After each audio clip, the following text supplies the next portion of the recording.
FIFA mendedahkan nama dua ejen yang terlibat dalam kes berkaitan dengan 7 pemain warisan Malaysia. Ini selepas FIFA mengeluarkan dokumen sebab di sebalik penolakan rayuan FAM dan 7 pemain negara berhubung hukuman yang dijatuhkan ke atas mereka. Dokumen sebanyak 63 muka surat itu mendedahkan nama dua ejen iaitu Nicholas Pupor dan Frederico Morris. Ini sebahagian daripada cadangan jawatankuasa rayuan FIFA agar satu siasatan dilancarkan terhadap proses dalaman FAM.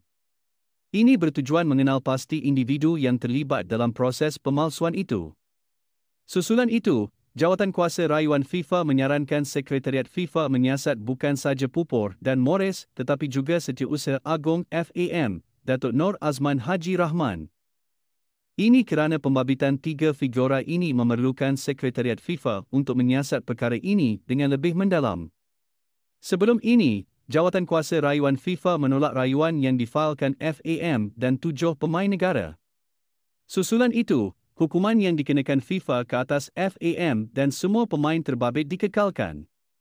FAM kini dalam proses membawa kes rayuan mereka ke peringkat Mahkamah Timbang Tarasukan, CHAS.